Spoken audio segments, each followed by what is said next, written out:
气。霜雪不完被雨洗，梅花翠江断戈壁。处处茅庐青色不可及，鸿鹄展翅苍茫只须臾。无所谓命格错综不拘，破天际见天赐的谜题。轻若困境里蜕变出豪华勇气，不忘江湖路上历练峥嵘侠义。年华一笑便是灵犀，高歌行万里。少年梦逐浪入城，兵将心镌刻年轮。年华会曾遇伤痕，敢闯荡才算人生。方寸间棱角激昂青春，它是我岁月锋刃。天涯凌云尽，所能是你我并肩又一生。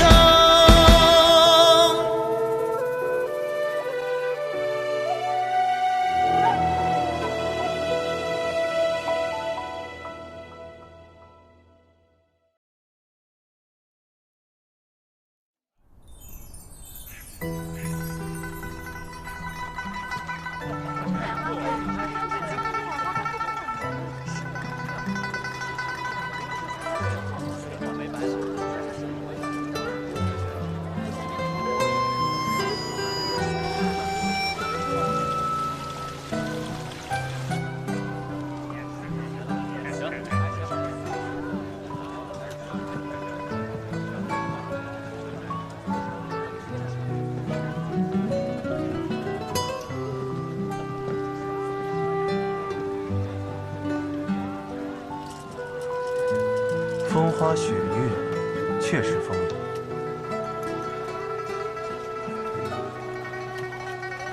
24桥明月夜，玉人何处教吹箫？此人身上的一扇一箫，都答应来的，乃是江南段家的至宝，应该是段家的少主吧？没错，他便是段家少主段宣义。他弟弟段宣衡，前2年进入雪月城学武。这一次，他应该是跟随他弟弟来参加这百花会的。看来段家这次对这个少主真是寄予厚望，年纪轻轻就把这扇子和长箫传给他。此人武功也不错，继承了段家的风雅之气。江湖上有不少女子对他倾心。风雅，我看是风流。谢兄，谢兄，多年以后再次见到他，感觉如何？他似乎变了很多。一个人从那么高的地方摔入深渊，如何能不变呢？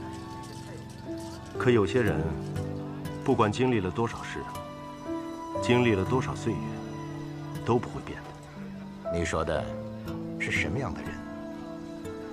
比如，当年我第一次见到他的时候，就觉得他就是这样的人。哦，对了，长风兄，怎么不见令爱呢？嗨，别提了，那个野丫头啊，只对舞刀弄枪感兴趣，不提她了。谢兄，你这次来百花会还满意吗？的确是难得的盛景啊，只可惜有美景没有美人，却是遗憾了。秀士3000，诗文满墙，这没有美人，这佳酿也变得无味了。今天来了这么多的世家子弟，难道就没有一个入得了谢兄法眼的吗？能称得上美人的人，这世间可不多见呀。就像这雪月城虽大，我也只见过2个美人。第一个喜赌，第2个脾气特别大，而且他们都不来百花会。谢兄，你这句话当着他们的面去说吧。那可不敢啊。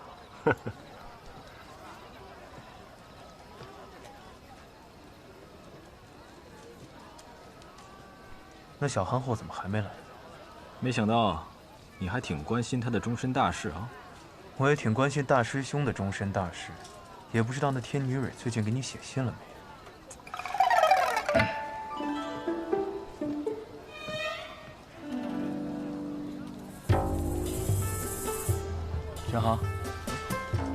那位姑娘是你的师妹吗？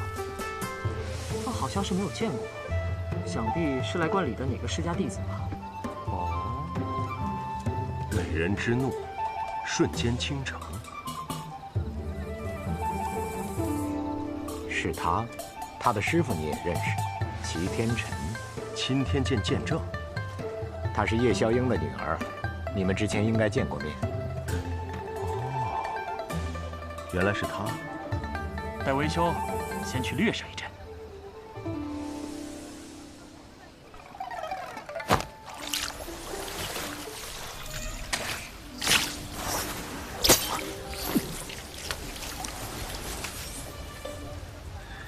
大师兄，你失手了。别说话。这江南段家的饮水诀，看上去功力不浅呀。别看他们，假装不是我们做的。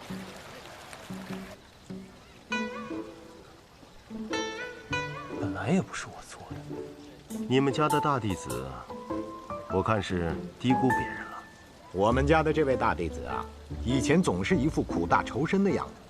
前阵子出去了几个月，回来之后呢，倒是有了几分人味儿。这才没过几天，怎么就学会了跟别人家争风吃醋了？这两人谁啊？一个是大师兄唐莲，另一个是三师尊新收的弟子萧瑟。唐莲，倒是听到这个名字很久了。兄长，切莫冲动。是强者，才有一战的意义。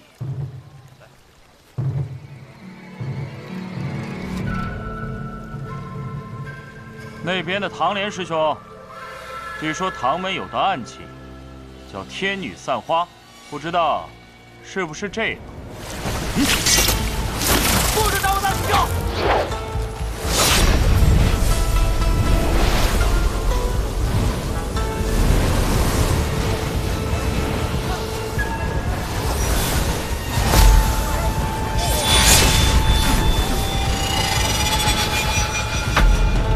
真是，有什么样的师傅就有什么样的徒弟。他这一来，就要把我这百花会给弄秃了。雷无绝，住手！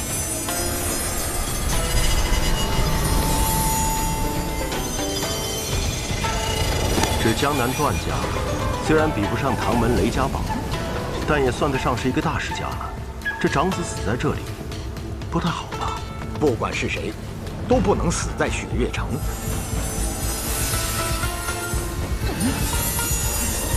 我控制不住这股剑气了。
这才是真的风雅。这是若一剑舞，将军叶家在战场上所创的舞蹈。这个剑舞分为上下两谱，上谱曰云门，若行云流水，闲庭漫步；下谱曰杀阵，杀气横行，千里可闻。这一舞，想必便是云门，只是有舞无乐。似乎有些可惜了。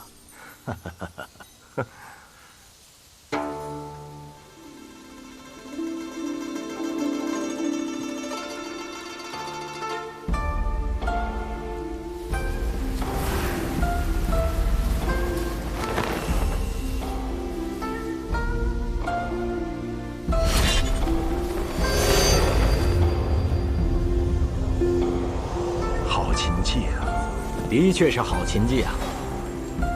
司空兄，我觉得我寻到了一个答案。你要的东西，我会给你。真的？借萧一用。如剑仙，谢轩。不用顾虑我，此生能见一次真正的若一剑舞，是我的荣幸。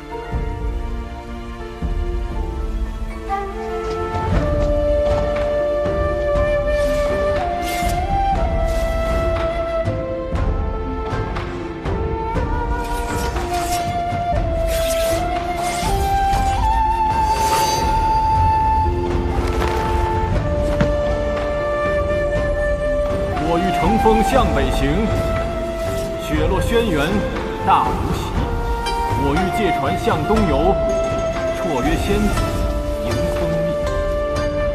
我欲踏云千万里，庙堂龙吟奈我何？昆仑之巅沐日光，沧海绝境见青山。长风万里雁归来，不见天涯人不回。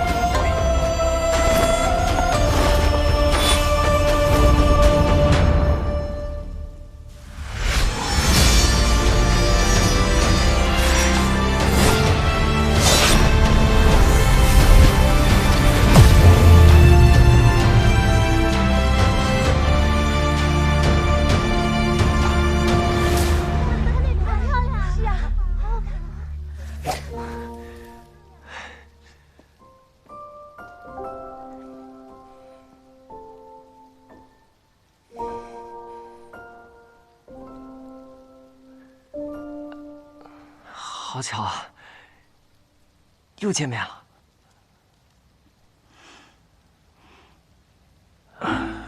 虽然我不懂其中之事，不过这样的开场白，是不是略显得有点烂？烂到令人发指。是啊，又见面了。有美人兮，见之不忘；一日不见兮，思之如狂。哟，有故人要来了。谢兄，还不快跑！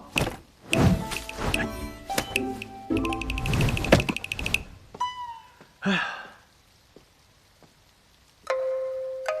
呀，今日能见到雪月城的少年子弟，才知道江湖第一城不是妄言呀。就此别过，就送你们几本书吧。哎，这个送你。这是若一剑舞虽然是好舞，但是杀伐之气太重了，你身体不好，不可常舞。此舞如惊鸿，所舞之时，就像鸿雁在高空翱翔一样，重柔美，少杀伐。多谢先生。喏，这个送你。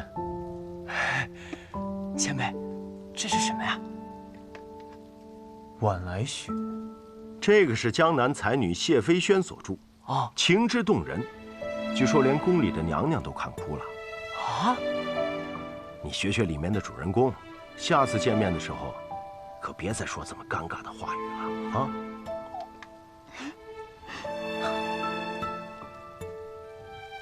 我常常听你师父抱怨，他说他收了一个假正经的徒弟，可是我刚才听你朗声高歌，却颇有你师父年轻时候的风采。这本书给你，你师父年轻的时候也喜欢看。我只学习了师父的武功，没有学习他的酿酒术啊。这其间的滋味啊，你自己去品吧。谢谢先生。哎呀，你应该不希望我唤你那个名字吧？但是你我终究也算是故人了。谢轩先生，看你现在慵懒的样子，我都快想不起来那个在学堂中肆意妄为的少年郎了。外表可以骗人，但是琴声骗不了人。心中意气，琴声尽显，我很欣慰。我不明白先生的意思。你不必明白，我只是很高兴，我没有看错。这本书送给你，这是我自己写的，但是名字还没有想好。你如果看过之后想到更好的名字，你就自己写上吧。长风兄，有的人这辈子都不会改变的。多谢谢兄了。好了，我要走了。我才刚来，你就要走？就真的这么怕我？相见不如不见，不见如相见，眼虽不见，心已见。死书生，凶女人！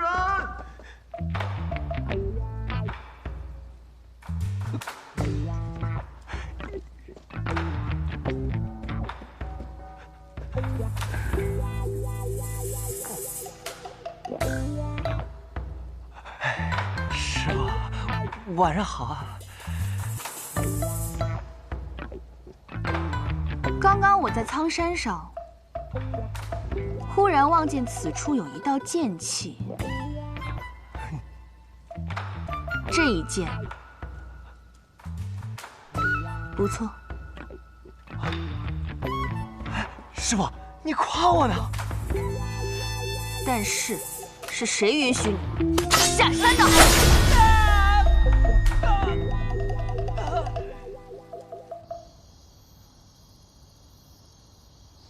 师傅，你怎么从来不去参加百花大会啊？再美的花，看了10几年也就看厌了，有什么好看的？哦，对了，刚才那个人是不是就是读出个剑仙的谢轩啊？还真如传闻中一样，儒雅又霸气。哼，死书生。他还送了我本书，叫《晚来雪》，但他送给别人的书都挺特别的，我的那本好像听竹书轩就能买得到。你喜欢那个叫叶若依的女子？啊？为什么？因为她长得好看。就这一个原因？好像也没有别的原因了。哼，你也倒是坦诚。师傅，我说她长得好看，不是因为我喜欢全天下所有漂亮的女子，只是我见她的那一面，就觉得自己有些不对劲了。但仔细想想，我不了解她的过去，也不知道她的性格，连她喜欢什么、讨厌什么也不知道。想来想去，或许也只有那一眼的心动吧。又或者是，她长得好看，可是长得好看的人都喜欢骗人。哎，师傅，您这么说，您被漂亮的人伤过？师傅说，这漂亮的人都会骗人，果然是真的。师傅，我错了。我第3次来望城山的时候，你随我下山。啊？那我便1年后再来。哎。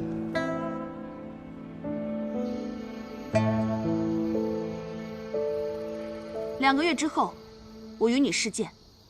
3年后，你便成为剑仙。这是我们之间的约定。什么时候有这样的约定了？哎，师傅，你等等我呀！谢轩先生是你找来的？是的，我把你的事情告诉了他。他说他最近正在修习一门武功，能够对你有益，我便把他邀请到雪月城，把这门武功传授给你。谢谢。你不用谢我。谢轩和你我的交情都很好，但是想要让他传授武功，仅凭这些交情是远远不够的。他的武功，只教他让他觉得能够配得上他的人。你刚刚抚琴的时候，他才做出了这个决定。看来此书真的有奇效，3言2语，你便看出了一些门道。真切流转，万法通行。谢轩先生给此功法命名为流转。看来谢轩没有骗我，他说你照此功法修习3年，你的功力就可以慢慢恢复到从前的大半，再加上我的药理之术，就算胜过当年，也是指日可待。但是，你要切记一点。什么？虽然他在书上没有提到，可是以你的聪明才智，你很快就会发现，流转之术不但可以帮助你慢慢的恢复功力，还可以帮助你短暂恢复到最强的力量。但是如果你这样做了，便会前功尽弃，甚至还会有性命危险。短暂的恢复到鼎盛时期吗？3年的时间，其实并不长。确实，我在那客栈都待了不只有3年了。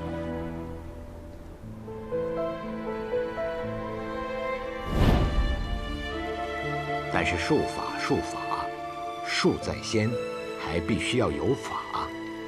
什么是法？法便是你的心，身体上的病可以医治，可是内心的呢？我知道那件事情对你伤害很大，但是我真的希望你能够坚强地走出来。阿爹，哎，伽罗。阿爹，怎么不等我回来，百花会便结束了？哎，你这个丫头哎，爹喊你的时候你不理爹，现在大家都走了，你又怪我们结束的太早。哎，你这个丫头！我听说如剑仙前辈也来了，还给每个人都带了本书当礼物。我的呢？你的，当然有了。啊，这是他让我转交给你的。哇！哎，这丫头啊，怪我传授给她的枪法太过刚猛，所以就缠着我要。阿爹。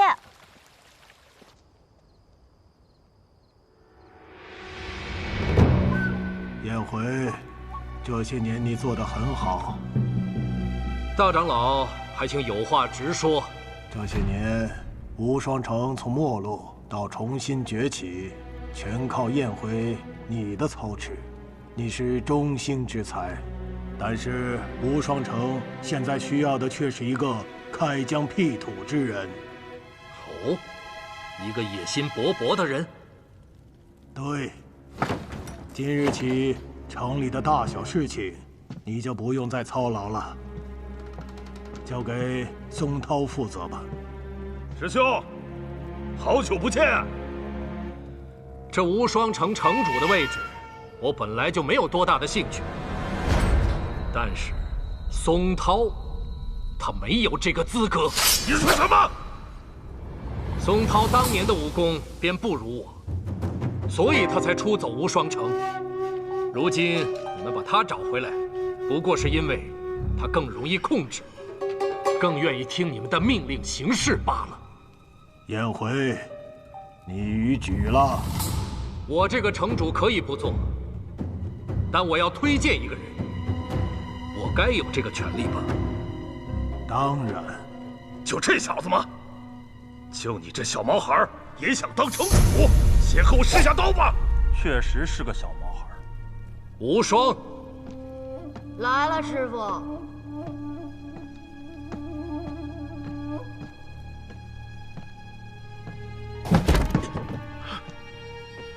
无双剑侠，就是你这个小屁孩。大叔，你哪位啊？叶松涛。哦，好像也没什么名气呀。你就是没什么名气，这回你没记错。无双，下面你就和你的师叔比试一场吧。倘若你赢了，你便就是无双城的城主了。好了，知道了。那就比吧。你站在那里，我们怎么比？哼，没见过世面。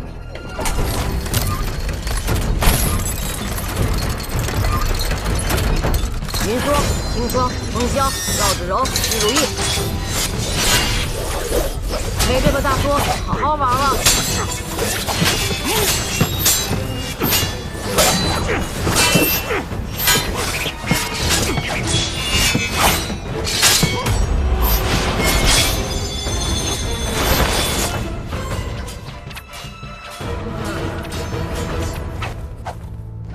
杀伤。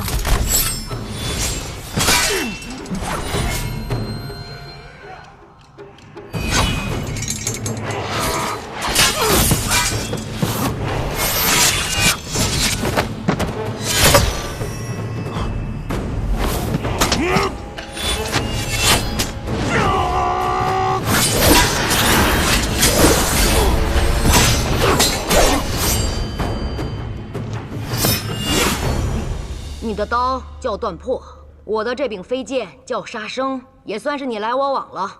是断魂，不是断破。哦，是叶松子的断魂刀。是叶松涛。想吃松子了。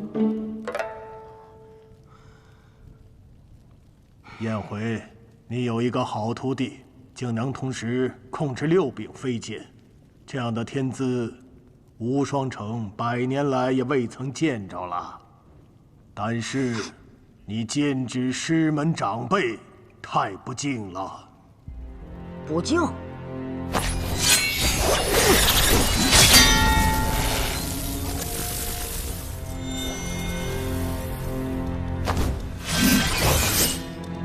年轻人，资质颇高，值得赞许。但是你太不把长辈放在眼里了。大长老挺厉害呀，你怎么不当城主？我老了。我倒是挺年轻，你觉得我能当城主吗？燕回，你培养了一个无双剑侠的主人。是。这样的人应该带领无双城回到真正天下无双的时候。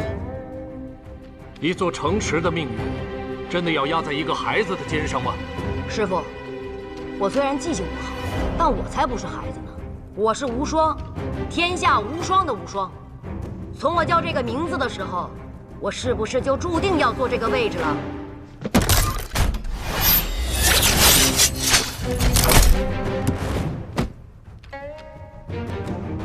师傅，让个座。大胆！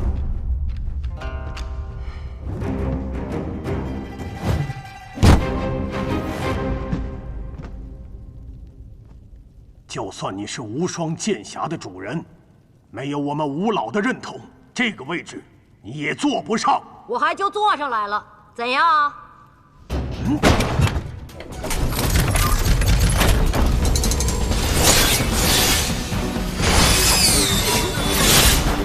大长老，你说这位置我能不能坐？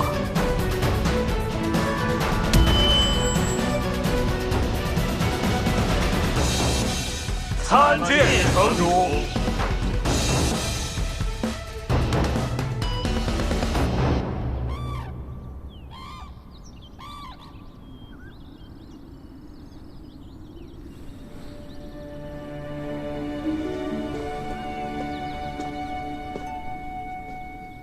师傅，我来履约了。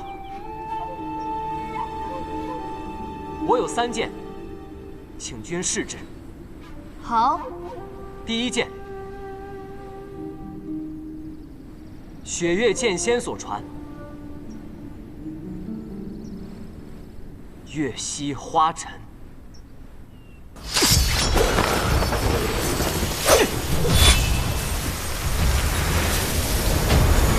最后，明侯拼死杀了天泉老人，自己也受了重伤，被赶到的月姬救了。3师尊，怎么了？那傻小子下山了。下山？赶紧去吧，或许还能赶得上看他最后一剑。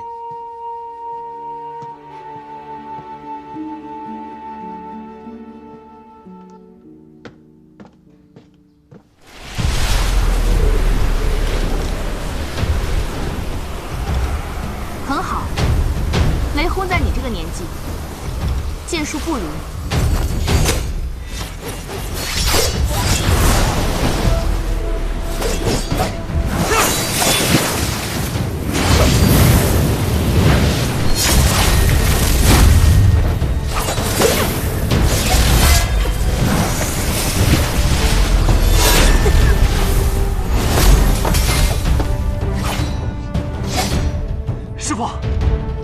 剑，徒儿算是接下了吧？勉强算是接下了，不过只有这个程度的话，你接不下剩下2剑。只有用这个办法了。剑回！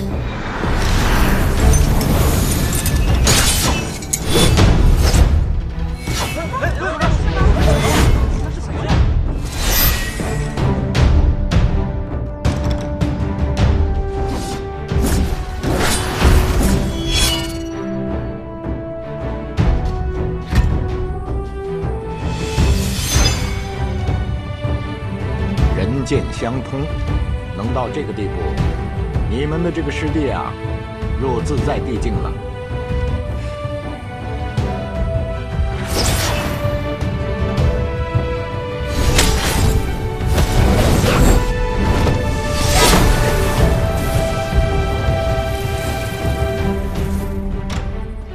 第2剑，双手剑术。其一，雷门剑客，雷轰所传；其2，雪月剑仙李寒一所传，名指云烟。这第2剑，请师傅试之。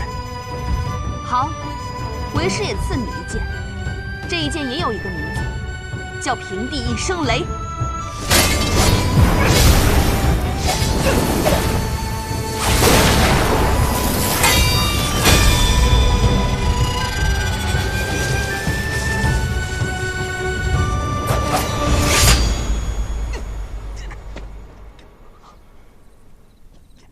接得不错，不过你这双手剑，应该是原本准备的第3剑吧？要是没有更强的剑，那么今日的事件就……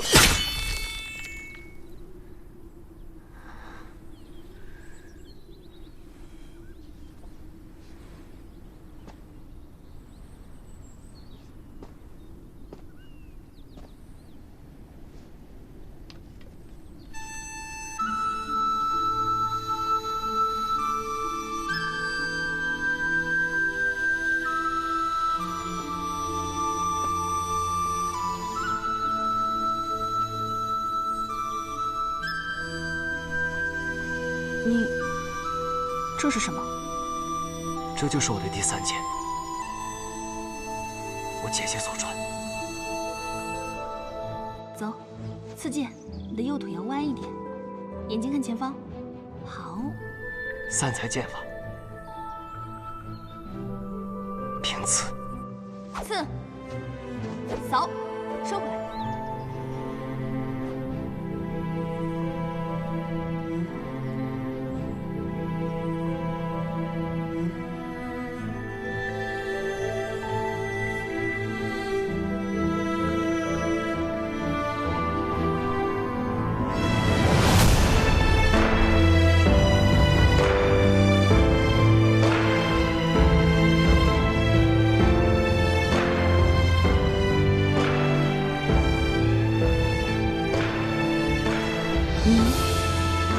早就知道了，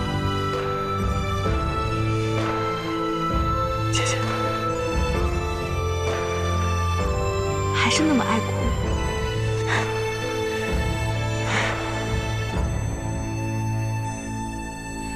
小姐，这些年你受苦了。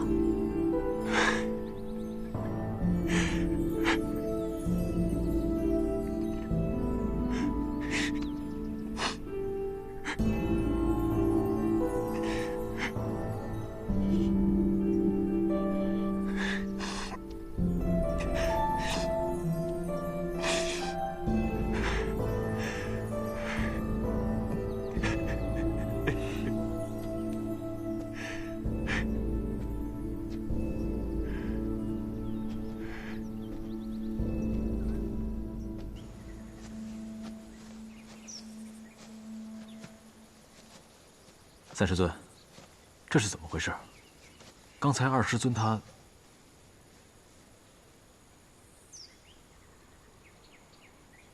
韩一虽然入师门比我早1个月，但实际上，他比我小4岁。他母亲是剑种传人李新月，他父亲是雷门雷梦沙，他未入雷门，随母姓。殿下，请不要为难我们。圣上有旨，若您执意要从这里出去，那便以欺君之罪论处。我们可以先斩后奏。你们几个拦不住我。吾等知道殿下武艺高强，但我们一时无惧。若您要出去，那便从我们的尸体上踏过去。那你们便来试试。殿下且慢。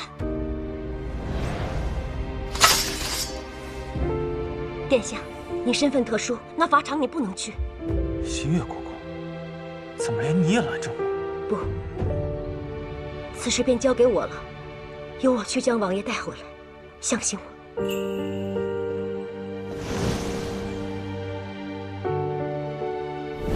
雷门四杰，雷梦沙。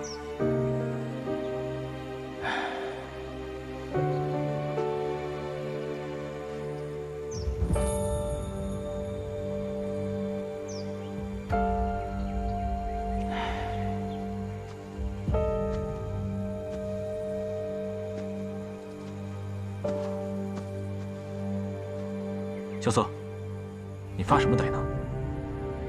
有些事真的是宿命。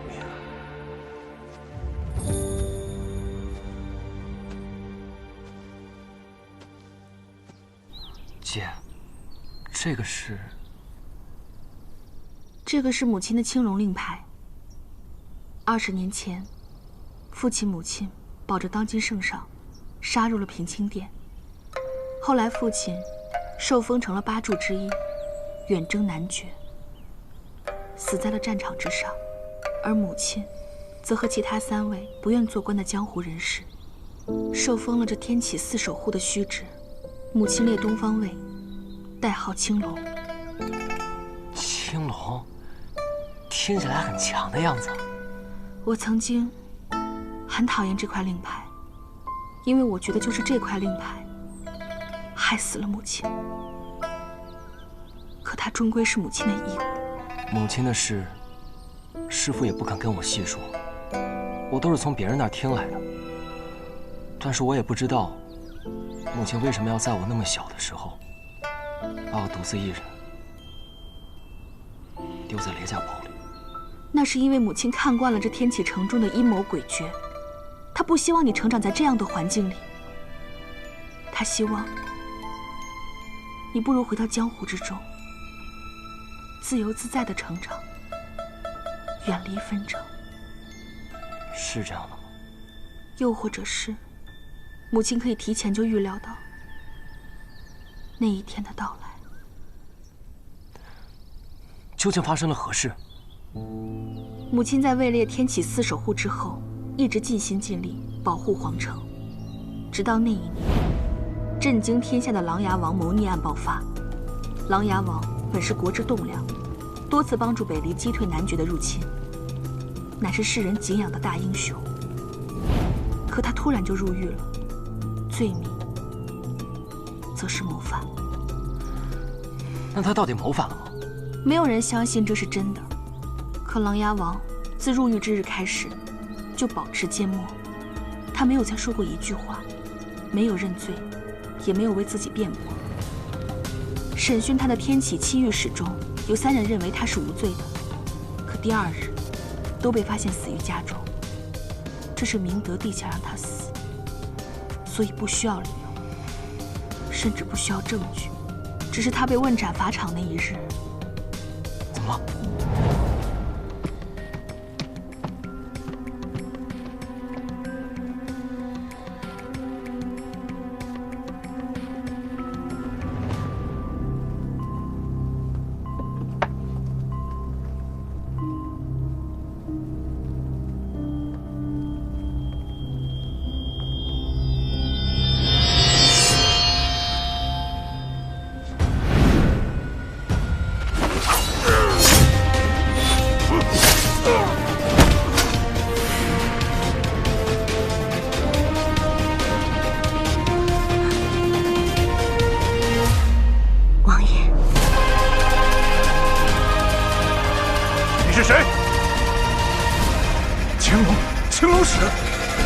星月。母亲出现了。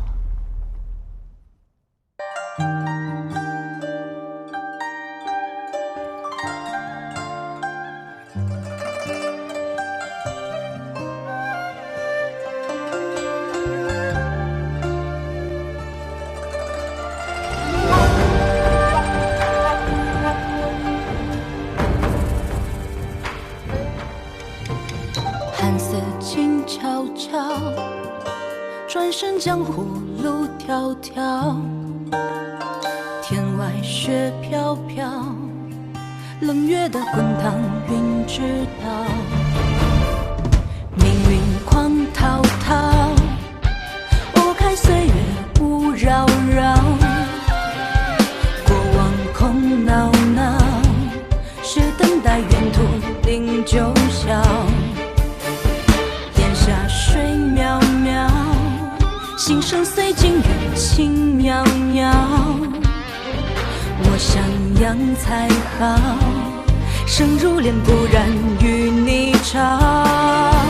跋涉千万里惊涛，踏歌着浪潮，悠扬了年少。刀剑唇齿相依，肝胆相照，真情比天大，梦何惧渺小。任凭恩怨多纷扰，踏歌长啸，芳华喷桀骜。少年锋芒同行，天涯海角，下一通逍遥，有只脚不寂寥。